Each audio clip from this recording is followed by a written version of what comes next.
우리 회사 이번에도 보너스 안 나온대. 월급도 작년이랑 동결인데 보너스까지 안 나오면 진짜 먹고 살기 팍팍하다. 요즘 다들 어렵다고 하더라. 그래도 버텨야지 별 수 있겠어? 조금 다니다 보면 다시 좋아질 날이 올 거야. 너네 회사는 그런 거는 없는 거지? 외국계 회사라 복지도 좋고 인센티브도 많이 나올 것 같은데. 우리 회사는 아무래도 본사가 미국에 있으니까 큰 문제는 없지.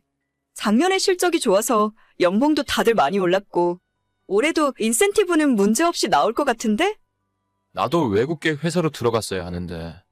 진짜 너랑 나랑 비슷하게 사회생활 시작했는데 연봉 차이가 얼마냐 벌써.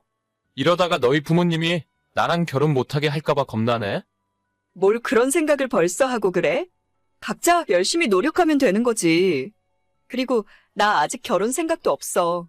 유학생활 동안 부모님한테 빌린 돈도 다 못 갚았단 말이야. 너랑 나랑 나이가 32인데 진짜 이러다가 언제 결혼할 수 있을지 모르겠다.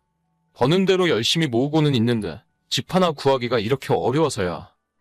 그래도 우리 둘 다 부모님 집에서 사니까 돈 절약할 수 있는 거야. 결혼은 천천히 생각하고 일단 돈부터 조금 더 모아보자. 저는 중학교 3학년 때 미국 유학길에 올라서 고등학교와 대학교를 미국에서 졸업했습니다. 대학 졸업 후에 한국으로 돌아와 잠깐 1년 정도 일을 했었지만 하고 싶었던 공부를 경제적인 사정 때문에 끝까지 마치지 못해서 마음이 너무 괴롭더라고요. 결국 부모님이 끝까지 공부해보라고 지원을 해주셨고 1년 직장 다니며 모은 돈에 부모님 돈을 빌려서 대학원 공부까지 마치고 다시 한국으로 돌아왔습니다.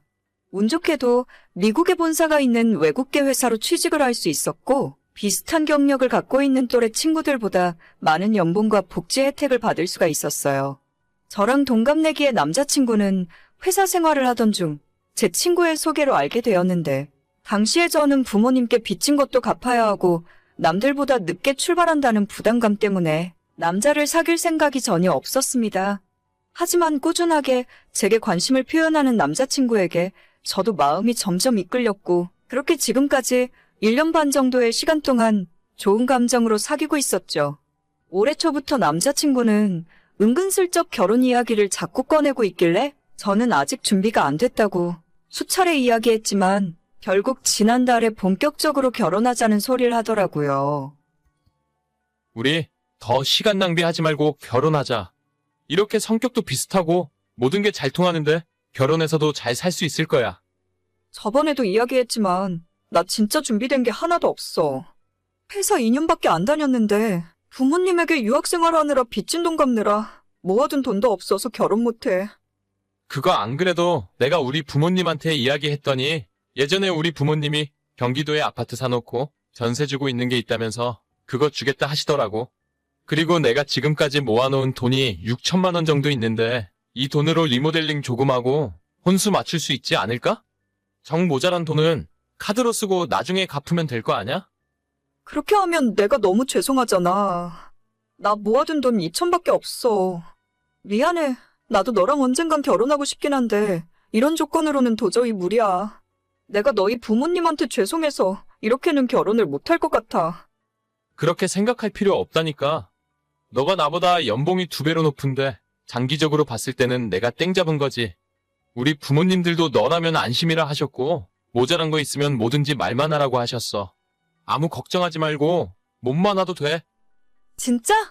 그러면 내가 너무 죄송한데 일단 우리 부모님한테 이야기는 해볼게. 내가 너무 수중에 가진 게 없어서 민망하다. 그래, 부담 갖지 말고 천천히 생각해봐. 남자친구는 4억짜리 아파트를 부모님이 해주실 수 있다면서 그냥 결혼을 해버리자 하더라고요. 집도 해결됐고 돈도 남자친구가 모아놓은 돈으로 결혼하자고 하는데 저는 미안하기도 하고 덥석받을 염치가 없어서 마음이 무겁더라고요.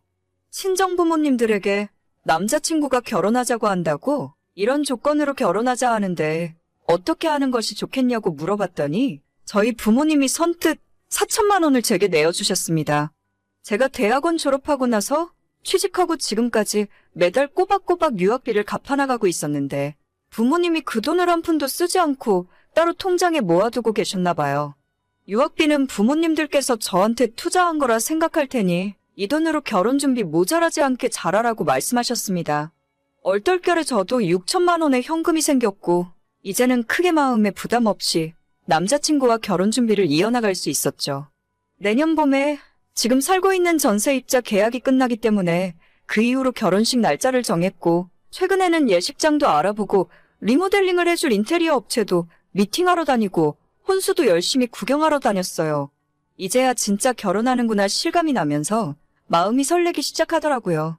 그러다가 얼마 전 주말에 남자친구와 웨딩 촬영 스튜디오를 알아볼 겸 둘이서 데이트를 하고 집으로 돌아왔는데 갑자기 이상한 소리를 제게 하는 겁니다. 그런데 자기는 진짜 행운아야. 능력도 좋지만 타고난 운이 진짜 좋은 것 같아. 갑자기 그게 무슨 소리야? 아니, 생각을 해봐. 어쩜 우리 결혼할 때가 되니까 부모님들이 신혼집 하라고 아파트를 딱 내어주시잖아. 남들은 집에서 한 푼 지원해주는 것도 없어서 맨 땅에서 시작할 텐데 우리는 결혼하자마자 어느 정도 기반을 잡고 있으니까 얼마나 운이 좋은 거야. 그렇게 보면 그럴 수도 있겠네. 내가 사실 예전부터 하는 일마다 좀 잘 풀리는 스타일이야. 남자친구도 잘 골랐지 뭐.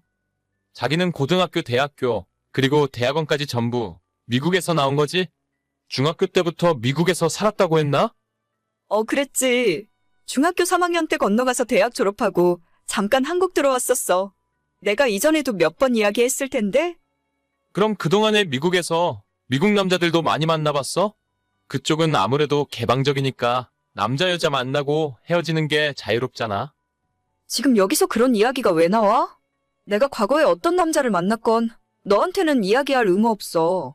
지금까지 한 번도 물어본 적 없다가 이제 와서 왜 이러는데? 아니, 아무리 생각해봐도 자기가 땡 잡은 것 같아서 그러지. 외국에서 놀 거 다 놀고 한국 들어와서 이제 결혼할 때 되니까 시댁에서 집도 공짜로 준다고 하고 혼수도 내가 다 해준다고 하잖아. 무슨 말을 그렇게 해? 나도 6천만 원 있다니까? 그래도 4억짜리 아파트는 공짜로 생기는 거잖아. 너는 정말 결혼도 싸게 잘하는 거야. 그건 인정해야 돼. 내가 언제 너한테 먼저 결혼하자고 했니? 너가 집이며 혼수며 다 해온다고 했잖아. 처음부터 내가 모아둔 돈 별로 없다고 했고 부모님한테 손 벌리고 싶지 않아서 결혼 안 한다고 했어. 그런데도 내가 결심을 한 이유는 너가 이런 내 상황 다 알면서도 이해해주고 상관없다고 해줘서 고마워서 그랬던 거야. 너가 이런 생각을 가지고 있는 줄 알았으면 애초에 생각도 안 했을 거야. 우리 결혼은 없던 걸로 해. 너 같은 놈이랑은 하루도 같이 못 살 것 같으니까. 뒤늦게 남자친구가 제게 사과하고 그런 뜻으로 한 이야기가 아니라며 용서를 빌었지만 이미 엎질러진 물이었어요. 솔직히 얘기해서 제가 미국에서 산 지가 몇 년인데 지금까지 연애 한번 못 해봤겠습니까? 하지만 무슨 상상을 하던 남자친구가 생각했던 그런 것과는 거리가 멀어요. 학교 수업 따라가기 바쁘고 학점 쌓느라 거의 공부만 하면서 정말 열심히 노력하며 살았습니다. 그런데 어디서 무슨 이상한 소리를 듣고 와서 저러는지 모르겠네요. 제가 남자친구랑 결혼한다고 했을 때 진심으로 기뻐해 주시고 축하해 주셨던 부모님에게 너무 죄송한 마음이 들었고 차마 파혼 이유를 사실대로 이야기하지도 못하고 그냥 결혼 준비하던 중에 성격 차이가 너무 심해서 헤어지게 되었다고 말씀드렸습니다. 부모님도 너무 아쉬워하셨지만 저를 믿으니까 알아서 좋은 결정을 했을 거라고 생각하겠다 하시네요. 남자친구는 그날 바로 파혼과 동시에 헤어졌고 그 뒤로 하루에도 수십 통씩 전화와 카톡을 보내며 잘못했다고 사과하는 중이에요. 제가 이런 소리까지 들은 마당에 그 자식과 다시 만나서 결혼 준비하는 일은 절대 없을 거고 번호를 차단해버리면 다음날 다른 번호로 연락을 하더라고요. 진짜 경찰에 신고라도 해야 하나 고민이 될 정도입니다. 이렇게나 후회할 거라면 애초에 저한테 그런 말을 왜 했던 건지 모르겠어요. 저는 한 번도 남자친구의 연봉이 적다는 것 때문에 서로 비교해 본 적 없었고 그냥 사람이 좋아서 만났고 결혼까지 생각했던 겁니다.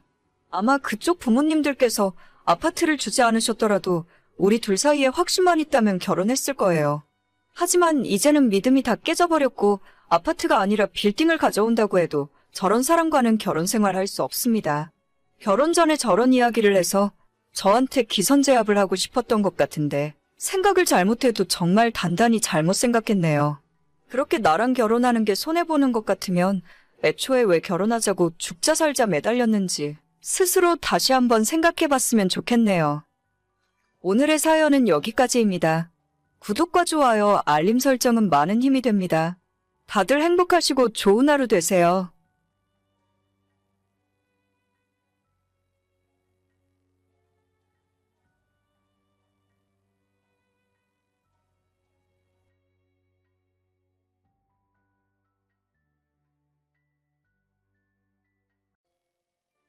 오빠, 나 다음 주에 어머님, 아버님 인사드리러 가야 하잖아.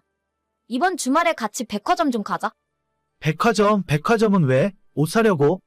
괜히 그럴 필요 없어. 어차피 처음 보는 것도 아닌데 뭐.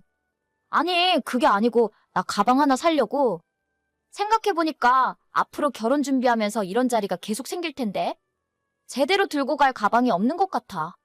가방? 내가 작년 연말에 사준 거 하나 있잖아.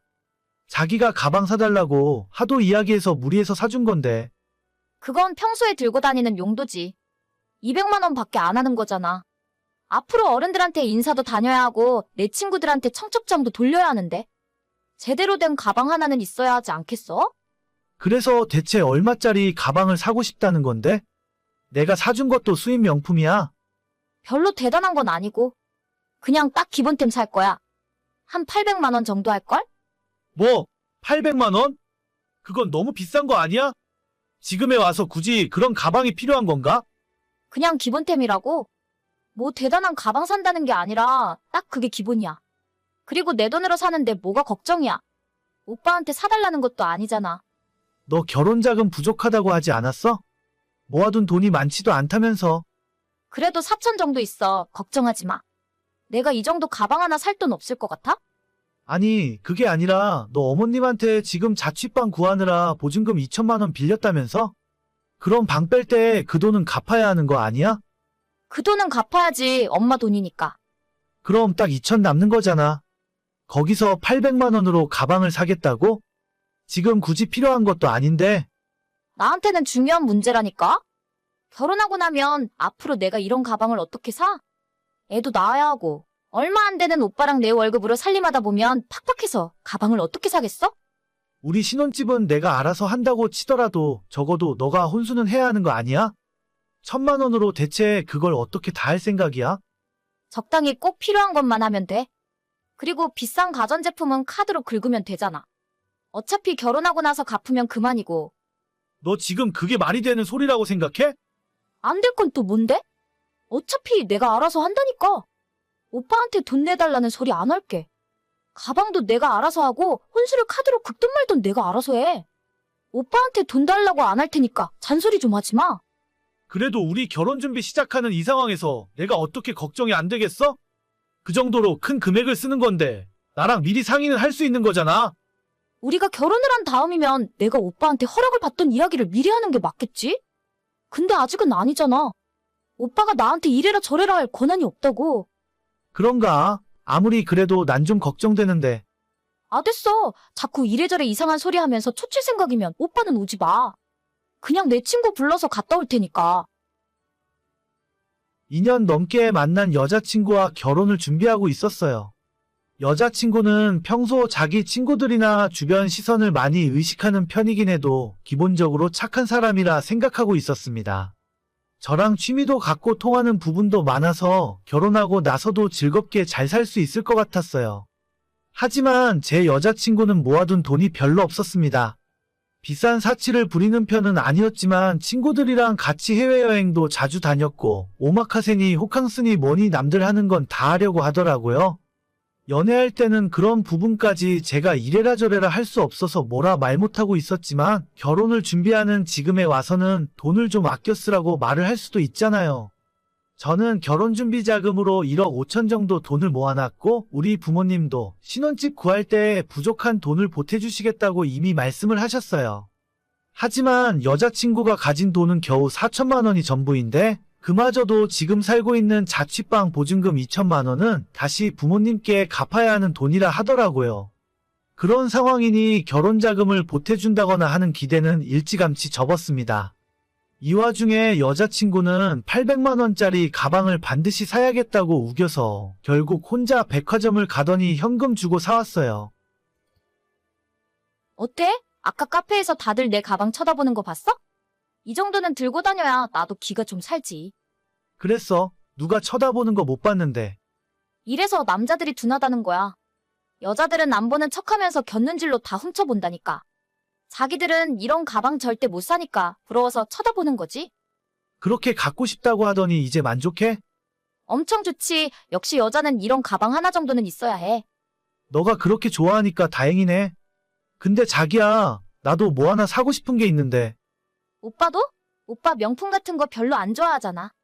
내가 사니까 그냥 홧김에 사고 싶은 거 아니야? 뭐 사려고? 명품 같은 건 아니고. 내 차가 엄마가 타던 거 물려받아서 진짜 오래됐잖아. 이참에 나도 차 바꾸려고. 오빠 차를 바꾼다고? 하긴 좀 낡긴 했어. 근데 뭘로 바꾸게? 옛날부터 갖고 싶던 차가 있었거든. 벤츠 사려고 알아봤어. 벤츠? 얼만데? 엄청 비싸지 않아? 안 그래도 아까 낮에 전시장 갔다 왔거든. 할인은 안 해준다 하더라고. 8천만 원 조금 넘더라. 8천만 원? 오빠 그럴 돈 있어.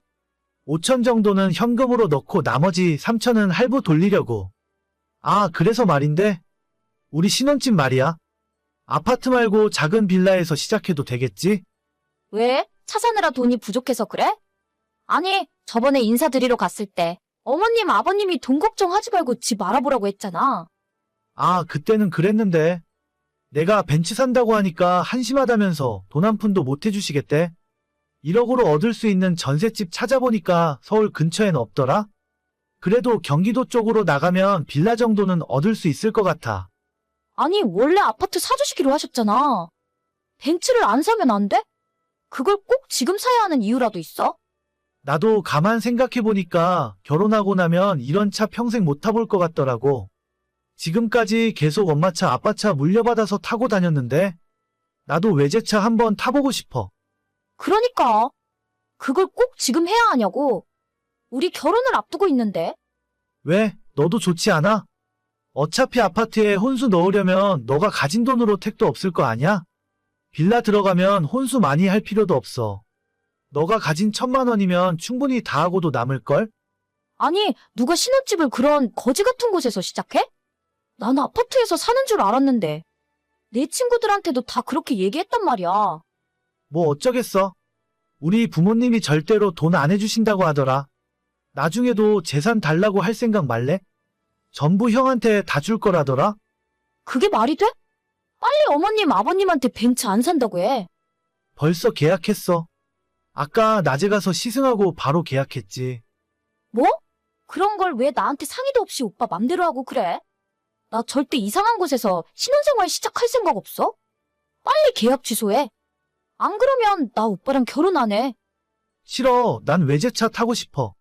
나도 사회적인 체면이 있고 남들 보는 눈이 있는데 이 정도는 타고 다녀야지. 진심이야? 나보고 진짜 그런 곳에서 살라고? 그래도 지금 너 혼자 사는 자취방보다 훨씬 좋아. 방도 따로 2개 있고 지하철역도 가까워. 아, 싫어. 나 아파트 아니면 결혼 안 해. 벤츠는 나중에 사던지 하고 빨리 취소해. 취소할 생각 없어. 정 싫으면 그냥 여기서 끝내던가. 끝내 그럼. 오빠처럼 뭐가 중요한지 모르는 사람이랑 결혼 못 해. 알겠어. 그럼 끝내자.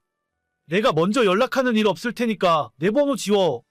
뭘 잘했다고 끝까지 큰 소리야? 빨리 나한테 사과 안 해? 야, 내 말 듣고 있어. 다행히 상견례 하기 전에 여자친구와 끝내고 헤어지게 되었어요. 벤츠 산다는 이야기는 당연히 거짓말이었고 이렇게 말하면 헤어지자고 먼저 말을 할 줄 알았습니다. 끝까지 본인이 뭘 잘못했는지도 모르더라고요. 저는 제 돈과 우리 부모님 돈까지 보태서 집을 사와야 하고 자기는 끝까지 자기가 갖고 싶은 가방 하나 포기 못하는 모습이 너무 우스웠습니다.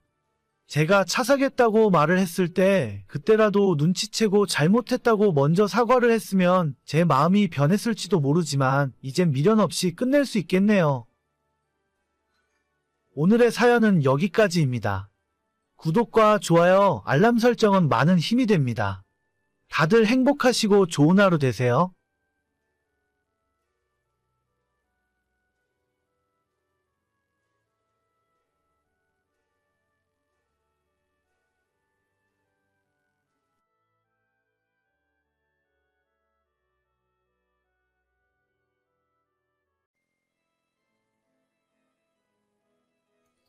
내일 우리 엄마가 다 같이 내려오라는데 다른 약속 잡지 말고 시간 비워놔. 아니, 여보. 이번 주말에는 우리 친정 가기로 했잖아. 벌써 3주째 연속으로 시댁만 가고 있는 거 알아? 내가 너네 집에 뭐하러 가냐? 헛소리 하지 말고 내려갈 준비나 해. 지금까지 시댁 덕 보며 살았으면 우리 엄마 하는 말이나 잘 들어. 내가 너였으면 우리 엄마 업고 다녔다. 업고 다녔어. 그 이야기가 여기서 왜 나오는데? 내가 언제 어머님, 아버님한테 고마워하지 않는데? 집 해주시고 우리 이 정도로 먹고 살게 해주셔서 정말 고마워. 고맙다고. 근데 당신도 정도껏 해야 할 거 아냐. 매주 주말마다 시댁 끌고 가서 집안일 시키는 게 말이나 되니? 내가 너랑 결혼했지. 시댁 집안 청소 빨래하는 도우미 아줌마야? 네가 우리 집에 은혜를 갚아봤자 얼마나 갚았다고 그래? 평생 감사하는 마음으로 시키는 거나 잘하면서 살아. 돈 한 푼 나올 것도 없는 당신 친정에는 적당히 기본만 하고. 뭐? 너 지금 말 다 했어? 그깟 돈이 그렇게 중요해? 우리 엄마 아빠가 당신한테 얼마나 잘해줬는데. 우리 형욱이 새벽에 아팠을 때 병원까지 업고 뛴 것도 우리 아빠야. 너는 그때 잔뜩 술 처마시고 들어와서 자고 있었잖아. 그게 뭐가 중요해? 너랑 우리 아들 입고 먹고 쓰고 자는 것까지 전부 누구 주머니에서 나오는 돈인데 양심이 있으면 너가 나한테 그딴 소리 하면 안 되는 거야. 남자가 밖에서 일하다 보면 술 좀 마실 수도 있는 거지. 누가 보면 내가 집에서 놀고 먹으면서 돈만 쓰는 사람인 줄 알겠네? 나도 직장 다니면서 돈 벌고 내가 번 돈으로 똑같이 생활비 쓰는 사람이야. 너가 버는 푼돈이라고 해봤자 우리 아이 과자값밖에 못 벌면서 당신이 버는 그 돈 평생 모아봤자 이 집을 살 수 있겠어? 제발 좀 정신 차리고 내가 하자는 대로 해. 됐어. 내가 그냥 당신이랑 안 살고 말지. 앞으로 평생 이런 식으로는 못 살아. 이혼이라도 하게? 이혼하면 형욱이는 내가 키울 거야. 당신은 이 집에서 못 만나가. 웃기지 마. 애는 엄마가 키워야지. 당신은 지금까지 형욱이한테 별 관심도 없었으면서. 어디 한번 법대로 해봐. 집도 돈도 개뿔도 없는 당신 손을 들어줄까? 아니면 애 키울 능력 있는 내 손을 들어줄까? 저는 7살 아들을 둔 30대 중반의 여자입니다. 지금은 이혼한 전 남편이 처음부터 저렇진 않았는데 결혼할 때 시댁에서 현금을 지원해줘서 작은 아파트를 한 채 구입했어요. 원래는 대출받고 전세에서 시작하려 했는데 시부모 도움이 정말 컸습니다. 하지만 문제는 저희가 살던 집 가격이 살 때는 3억 정도 했었는데 집값이 계속 오르더니 6억 7억을 지나서 10억이란 말이 들려오더라고요. 그때부터 뭔가 남편이 눈이 뒤집어지기 시작하면서 저와 저희 친정에 함부로 대하기 시작했어요. 자기 부모 덕분에 우리가 큰돈 벌고 부자가 되었다면서 매주 저를 시댁에 데려가 온갖 집안 살림을 다 시켜 먹었습니다. 결국 이 문제 때문에 싸움이 커지고 이혼을 하게 되었는데 그 과정에서 남편의 말대로 양육권이 남편에게 넘어가 버렸어요. 제가 실질적인 양육을 맡아서 했고 정말 아이를 사랑하는 건 저라고 주장했지만 알량한 아파트 하나 때문에 제가 아닌 남편의 손을 들어주더라고요. 그렇게 남편과 이혼하고 아이까지 뺏긴 뒤로 혼자서 살고 있었습니다. 하지만 그로부터 반년이 지난 어느 날 남편이 저보다 젊은 여자와 재혼을 한다 하더라고요. 야, 너가 짐승이냐? 나랑 이혼한 지 얼마나 됐다고 벌써 재혼이야? 딴 여자랑 살림 차릴 거면 우리 형욱이라도 나한테 보내. 내가 미쳤냐? 내 아들은 내가 키울 거야. 그리고 당신이랑 다르게 정말 좋은 여자고 나랑 우리 엄마한테 얼마나 잘하는지 몰라. 안 그래도 결혼하고 싶었는데 아이까지 생겨버려서 바로 합치기로 했어. 뭐? 아이를 가졌다고? 결혼하는 것도 모자라서 속도 위반이라고? 그 여자가 아이 낳으면 내 아들 찬밥 취급할 거 아냐? 괜한 고집 부리지 말고 형욱이 당장 나한테 보내. 당신이 그 여자랑 결혼을 해서 애를 낳건 살림을 차리건 내가 상관할 바가 아닌데 형욱이만 나한테 보내라고. 싫은데? 내가 그럴 이유가 전혀 없지. 너가 뭔 걱정을 하는지는 알겠는데 쓸데없는 오지랖 부리지 말고 당신 앞날이나 신경 써. 너 진짜 벌 받을 거야. 너나 그 여자나 우리 형욱이한테 손끝 하나만 대면 가만두지 않을 거야. 내가 항상 지켜보고 있다는 거 명심해. 아니 저랑 이혼한 지 얼마나 지났다고 벌써 다른 여자랑 재혼을 하겠다고 난리인 건지. 뱃속에 아이까지 생겼다 하니 어쩔 수 없는 일이잖아요. 실제로 여자가 배가 나오기 전에 식을 올려야 한다면서 번갯불에 콩 구워 먹듯 식을 올리고 같이 살기 시작하더라고요. 제가 이혼하면서 그 집에서 나올 때 아이에게 핸드폰을 사줬던 적이 있어요. 남편이 왜 어린애한테 벌써 핸드폰을 사주냐고 화를 냈었지만 저는 이렇게라도 해야 가끔 전화하고 목소리 들을 수 있으니 이것만큼은 꼭 해달라고 부탁했었죠. 어차피 제 이름으로 만든 폰이고 요금도 지금까지 제가 내고 있습니다. 남편이 재혼한 뒤로는 괜히 저랑 연락하다가 아들이 계모에게 미움을 받을까봐 최대한 참고 있었는데 아들이 먼저 제게 카톡을 보내더라고요. 엄마, 나 배고파. 오늘 하루 종일 아무것도 못 먹었어. 배고파? 집에 먹을 게 없니? 아빠나 새엄마한테 밥 달라고 하지 그랬어. 집에 아무도 없어. 아침에 아빠랑 아줌마랑 나갔는데 아직 안 들어왔어. 아침도 안 주고 점심도 안 준 거야? 지금이 저녁 7시인데 대체 둘이 뭐라고 돌아다니길래? 맨날 그래서 나 혼자라면 끓여 먹고 그러는데 오늘은 집에 라면도 없어. 나 돈도 없는데. 엄마가 지금 집으로 치킨 배달시켰어. 일단 그거 먹으면서 아빠 오기 기다려. 그리고 아빠 집에 오면 엄마가 연락하랬다고 전해줘. 응, 알았어. 보고 싶어, 엄마. 나 엄마랑 살면 안 돼? 지금은 안 돼. 일단 아빠랑 새엄마 말 잘 듣고 있어. 정말 눈이 뒤집어지더라고요. 대체 두 사람이 뭐하고 돌아다니길래 아이 밥도 안 먹이고 방치를 해놓는 건지. 제가 전 남편 재혼하고 집에 다른 여자가 들어올 때부터 이런 상황을 예상했었어요. 하지만 아직 뱃속에 아이가 태어나지도 않았는데 벌써부터 이러면 안 되잖아요? 이대로 뒀다가는 진짜 큰일 나겠다 싶어서 전 남편에게 말해 아들을 제가 데려오기로 했습니다. 나랑 이야기 좀 해. 무슨 이야기? 나 너랑 할 이야기 없어. 당신, 우리 형욱이한테 밥은 제대로 먹이고 있는 거야? 얼마 전에 그 여자랑 둘이 놀러 다니느라고 애한테 밥도 안 주고 나갔다면서? 재혼한 지 얼마나 됐다고 애를 따돌려? 아, 또 내가 뭘 어쨌다고 그래. 깜빡 잊고 늦게 들어올 수도 있는 거지. 당신이 애를 방치한 증거 나한테 다 있어. 당장 신고할 테니까 너랑 너 마누라랑 둘이 콩밥 먹을 각오해. TV에 얼굴 대문짝만하게 나오게 해줄 테니까. 잠깐, 진정 좀 해봐. 내가 무슨 방치를 했다고 그래? 우리 지금 한참 신혼인 거 알잖아. 알긴 뭘 알아. 나는 내 아들이 세상에서 제일 소중해. 너가 제대로 안 돌볼 거라면 당장 나한테 보내. 알겠어. 일단 진정해봐. 형욱이 당신한테 보내면 앞으로 나 귀찮게 안 할 거야? 내가 내 아들만 찾으면 너 같은 놈이랑 연락할 일이 뭐 있겠어. 그 여자랑 애를 낳고 살던 말던 상관 안 해. 그래, 알았어. 내가 아이 양육권 당신한테 줄게. 대신 앞으로 나한테 신경 끄고 내 앞에 나타나지도 마.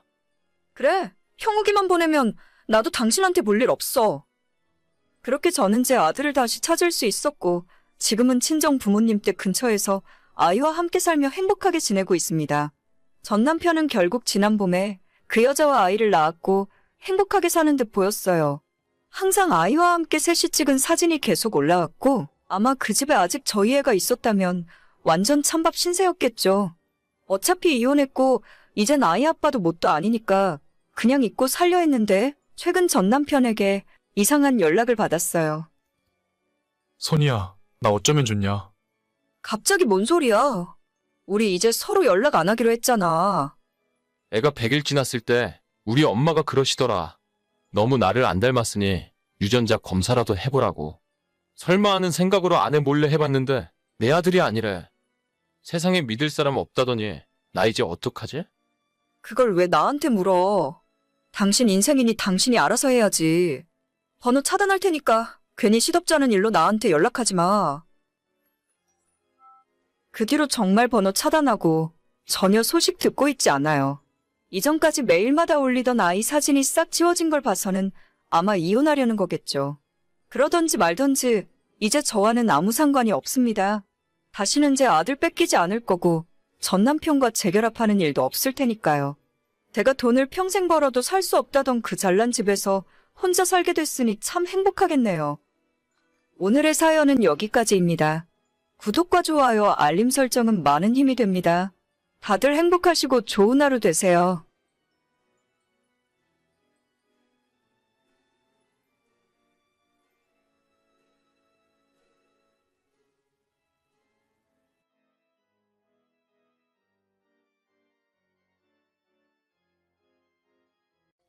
새언니, 청첩장 나왔어요? 내 친구들도 오빠 결혼식 축하하러 오겠다고 해서 청첩장 많이 필요할 것 같은데. 저한테 50장만 주세요. 아가씨 친구들이 그렇게나 많아요? 저희 청첩장 200장밖에 안 찍었는데. 일단 제 거 먼저 드리고 나중에 더 뽑으면 돼요. 제가 중학교 때도 계속 반장했었고 고등학교 때 학생회장도 했었기 때문에 친구들이 정말 많거든요. 대학 친구들도 연락해보니까 이번에 거의 다 오겠다 하더라고요. 사실 50장도 정말 부족하긴 한데 멀리 사는 애들은 모바일 청첩장 보내면 되니까요. 그래요? 제가 친구가 많이 없어서 아가씨 친구들이라도 많이 오면 좋죠. 오늘 저녁에 일단 50장 먼저 드릴 테니까 모자라면 또 말씀하세요. 제 친구들이 우리 오빠랑 얼굴도 다 아는 사이기 때문에 얘기하니까 저를 봐서라도 많이 참석할 거예요. 한 100명 넘을지도 몰라요. 예식장 넓은 곳으로 잡으셨죠? 글쎄요. 그렇게까지 많이 오면 다 감당할 수 있을지는 모르겠네요. 그래도 예식장에서 100명 정도 더 오는 건 괜찮다고 했어요. 알겠어요. 그래도 제가 주변 언니들 결혼식 몇 번 가봤는데 사람 없으면 엄청 설렁하고 불쌍해 보이더라고요. 무조건 많이 오는 게 나은 거니까 저만 믿고 있으세요. 저는 지난 7월에 결혼해서 새 신부가 되었습니다. 성격이 좀 내성적이고 친구들을 많이 사귀는 편이 아니라서 결혼식 올리기 전부터 걱정이 되더라고요. 부모님 친척분들과 정말 결혼식에 와줄 것 같은 친구들 몇 명, 그리고 직장 동료 몇 분을 계산하니까 저를 보러 와주는 하객은 100명이 채 되질 않았습니다. 그나마 남편은 조금 친구들도 있었고 축구 동아리 활동도 하기 때문에 저보다는 사정이 나은 편이었지만 그래도 150명 정도가 한계였죠. 당일에 갑자기 못 오는 사람까지 생각해서 200명만 예약을 할까 250명을 예약을 할까 고민하다가 그래도 넉넉하게 하는 것이 낫겠다 싶어서 200명을 예약했어요. 하지만 갑자기 신호가 끼어들더니 자기 친구들만 해도 거의 100명 가까이 올 거라고 해서 놀랍기도 했지만 이게 맞나 싶더라고요. 보통 친구의 오빠 결혼식에 그렇게까지 다들 참석하는지도 모르겠고 저희 결혼하는 예식장 1인당 식대가 38,000원이었기 때문에 무작정 많이 오는 것이 반갑지만은 않았어요. 자기야, 그 얘기 들었어? 우리 결혼식에 아가씨 친구들이 100명이나 온다던데? 아까 나한테도 그러더라고. 그런데 걔들이 우리 결혼식에 뭐하러 오는 거지? 나랑 그렇게까지 친하지도 않은데. 우리 집에 놀러 왔을 때 얼굴 한두 번 본 게 다야. 그러니까 내가 생각해도 우리 결혼식인데 아가씨 친구들이 하객으로 100명이나 오는 건 좀. 모르는 사람이 보면 내가 친구 엄청 많은 줄 알겠다. 그러게, 그냥 다 오라고 할까? 결혼식에 사람 많이 오면 좋잖아. 걔 친구들이 다들 사회 초년생이라 돈도 얼마 없을 텐데. 그래도 본인 밥값 정도는 들고 오겠지. 밥값이야 뭐 축의금으로 해결되니까. 그럼 자기가 예식장에 전화해서 우리 결혼식 예약 인원 50명만 더 늘려달라고 이야기할래? 알겠어. 내가 이따가 전화할게. 걔네들이 축가 같은 것도 불러줄 수 있다고 하길래 그것까지는 필요 없다고 했어. 그래, 나는 잘 알지도 못하는 친구들인데 축가까지 부탁하긴 좀 그렇지. 아무튼 아가씨 덕분에 결혼식에 사람 많이 오겠다. 내가 고마워한다고 전해줘. 그때까지만 해도 사람 많이 오는 것이 뭐가 문제겠냐 싶었어요. 축하해주러 온다는 것 자체가 고마운 일이었고 저희 결혼식을 위해서 신우가 이렇게까지 신경 써주는 것이 너무 감동이었죠. 그로부터 몇 달 후 저희 결혼식 날에 사람으로 꽉 차 있는 예식장을 보니 정말 기분이 좋더라고요. 제가 친구가 별로 없어서 예식장이 썰렁할까봐 항상 걱정이었는데 신우 덕분에 성대하게 마무리할 수 있어서 너무 고마웠습니다. 나중에 다 마무리가 되고 한숨 돌리고 나면 신우에게 작은 보답이라도 해야겠다고 생각하고 있었죠. 하지만 고마웠던 마음이 결혼식 축의금 정리를 시작하게 되면서 당황스러운 마음으로 바뀌었어요. 결혼식 날에 너무 정신이 없어서 정확하게 세진 못했지만 신우 쪽으로 나간 식권이 최소 80장은 넘었습니다. 하지만 축의금 명부에 있는 친구들의 이름은 50명이 채 되지 않았고 그마저도 5만 원 냈으면 양반이고 보통은 3만 원에 1만 원 낸 사람도 많았습니다. 그중에 가장 악질은 3만 원 내고 식권을 4장 가져간 사람도 있었어요. 한 장에 3만 8천 원 하는 식권이 80장이나 나갔는데 신우 손님들이 내고 간 축의금은 다 합쳐도 120만 원밖에 안 되는 상황이었죠. 아무리 적게 잡아도 최소 200만 원은 적자였고 혹시나 제가 잘못 계산했거나 뭔가 빠뜨린 건 아닌가 싶어서 몇 번이고 다시 확인했습니다. 순간 골탕 먹이는 건가 싶어서 화가 났다가 생각해보니 신우 나이가 27인데 그 친구들이 돈이 있어봐야 얼마나 있겠나 싶었어요. 그냥 내 결혼식에 와준 것만 해도 감사하게 생각하자 싶어서 그냥 넘어가려 했는데 신혼여행 다녀오고 며칠 지나서 신우가 제게 연락을 하더라고요. 언니, 신혼여행은 잘 다녀왔어요? 우리 집에 한번 인사하러 올 거죠? 네, 가야죠. 아버님, 어머님한테 인사드리고 아가씨 줄 선물도 사왔으니까요. 진짜요? 내 선물까지 사왔어요? 다른 게 아니라 언니 결혼식 날에 내 친구들한테 들어온 축의금은 올 때 챙겨서 저한테 가져다 주세요. 네? 뭐라고요? 아가씨 친구들 축의금 낸 걸 돌려달라고요? 네, 맞아요. 제 친구들이 저 때문에 와서 낸 돈이니까 제가 가지는 게 맞죠. 나중에 친구들 결혼하면 제가 가서 갚아야 하는 돈이에요. 그래도 그건 계산이 좀 이상한 것 같은데요. 아가씨 친구들 와서 먹은 밥값이 있는데 무작정 축의금을 달라 하시면 저희도 곤란해져요. 아니, 그거 밥값 얼마나 한다고. 원래 결혼식에 축하해주러 왔으면 당연히 밥은 줘야 하는 거 아니에요? 제 친구들이 뭐 언니 얼굴 보려고 그날 온 줄 아세요?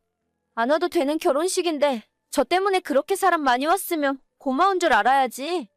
요즘 세상에 하객 알바도 돈 주고 쓴다는데 제 친구들 밥값 정도는 언니가 부담해야 하는 거예요. 제가 먼저 와달라고 한 적 없어요. 아가씨가 친구들 데려오겠다고 먼저 그랬잖아요. 축의금 그거 얼마 들어오지 않았는데 진짜 너무하시네. 지금 말 다 했어요? 그럼 내 친구들이 준 축의금에서 밥값 빼고 나머지만 주세요. 친구들이 먹은 밥값은 걔들이 내라고 하면 될 거 아니에요. 그렇게 해도 진짜 괜찮겠어요? 아가씨 후회하실지도 모르는데. 내가 후회하긴 무슨 후회를 해요? 대신 애들 먹은 밥값 빼고 나머지 돈은 똑바로 저한테 가져와요. 올 때 축의금 명부도 같이 가져오시고요. 네, 알겠어요. 분명히 친구분들 식대는 아가씨 돈에서 제하면 되는 거 맞죠? 내가 그렇다고 몇 번을 말해요. 계산이나 똑바로 해서 가져와요. 그렇게 저는 신우가 원하는 대로 신우 친구들에게 나간 식권 숫자와 모두 합한 식대, 그리고 신우 앞으로 들어온 축의금을 전부 정리해서 명부와 함께 보기 좋게 정리해놨어요. 제가 회사 다니면서 밥 먹고 하는 일이 이런 비슷한 일이라서 아주 식은 죽 먹기였죠. 모두 계산하고 났더니 오히려 신우가 저에게 줄 돈이 220만 원 정도 되더라고요. 남편에게 당신 동생이 나보고 이렇게 하라더라 이야기를 해줬고, 처음엔 이번 축의금 문제를 좋게 생각하고 넘어가려 했던 남편마저 화가 머리끝까지 났습니다. 남편이 그날 저녁 당장 시댁으로 달려가서 집안을 발칵 뒤집어 버렸어요. 봉투에 담아간 축의금을 신우에게 던져주면서 네 친구들 식대 300만 원 당장 달라고 소리를 질렀죠. 원래 330 넘게 줘야 하는데 그래도 동생이니까 아래는 빼주겠다면서 300만 원만 달라고 했어요. 그리고 사실 저희 신혼여행 갔다 오면서 신우한테 선물로 가방을 하나 사서 가져왔었거든요. 남편이 그 이야기도 신우에게 하면서 원래 넣어주려고 150만 원짜리 가방 사왔는데 하는 짓이 괘씸해서 그냥 팔아버리기로 결정했다고 말했더니 신우가 약이 잔뜩 올라서 눈물 뚝뚝 흘리며 울더라고요.